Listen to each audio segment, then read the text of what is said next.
We have to talk about this. So I've been on the internet for a while and I've been a designer for a while, but in the past 3 weeks, basically, things have been a bit annoying about designers that don't understand the concept of what Apple just released.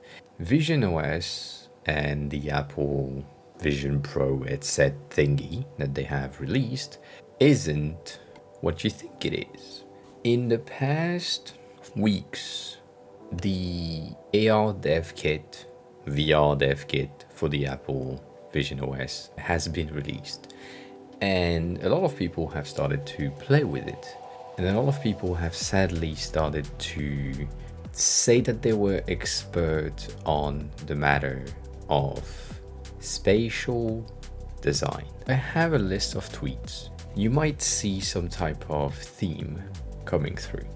So the first one being, right, the announcement of said release, and then we have the announcement of the release of the Vision OS UI kit for Figma, which is really cool, really useful, but still, what that brings to the table is people inexperienced creating things that don't work. Like this thing. Maybe you can see the theme.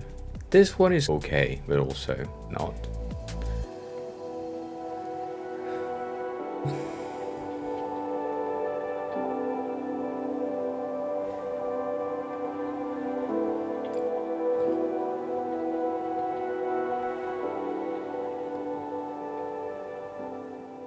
Right? Can you see the theme? Basically, all of the creations that I've seen so far have been glass panels on top of the background. And people haven't understood how spatial design works, which is spatial. It needs to go through space and behave through space. The triggers for me for these types of absolutely idiotic UIs have been specifically that tweet right here. That person has created a version of Apple Map, Google Map in AR VR, and this instant right there is what broke me. Basically creating thing that is flat and using it as a flat surface, but then entering something that is supposed to be a 360 environment where you can move around and experience a 360 environment, and they placed that into a flat surface. This is what broke me and what pushed me to create this video.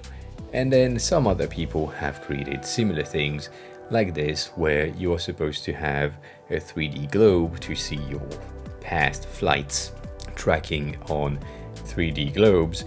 And what is 3D globes? It is a 3D element that you should be able to hold on your hand, or at least see in 3D and make rotation, not in a fucking window. But then, right, after these things, some people have seen or have created things that this one is just an illustration, but that's a way for me to showcase how using a window can work if you have some things bleeding through. This concept of having a slit of illustration with the sea bleeding through is a real example of what could be a good representation of a transition in between the current state of 2D flat design and a future of space-related design. Anywho, some people, like here, have used flat design for websites exploration, which makes absolute sense because you don't have any website that has been created in 3D, and then they move into something entirely immersive where the only thing that is floating is the navigation and the keyboard, which is exactly what you needed. Some other people have created instant versions of their app in a flat format to begin with, and with a click of a button having the option to move into an entirely immersive experience like this. And this is what you are expected to do with an AR VR mix headset. Some people have created things that are amazing, as in this is an amazing creation for AR where you have the ability to map the surrounding, and then create an environment based on the surrounding, taking the user into that realm of Skyrim.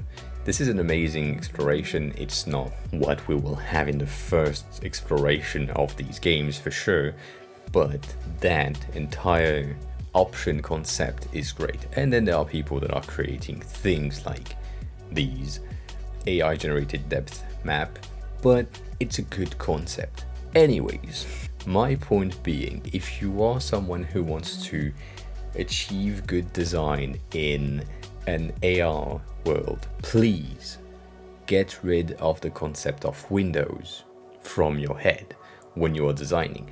Things today have the need to be in windows, right? Because all our screens are rectangular. So these potentials creation that you have for now needs to be in rectangles, but think about them as non-rectangular. For example, you can split things around, having the navigation on the far left and the player for the music on the bottom in front of you in an arc-shaped thing where, like, you look down, you see what you're listening to, but then the rest is in the frame. That could be cool. For now, that was a bit of a rant for that first highlight video. I might do more of these, I don't know. I just needed to get that off my chest, and yeah, that's about it.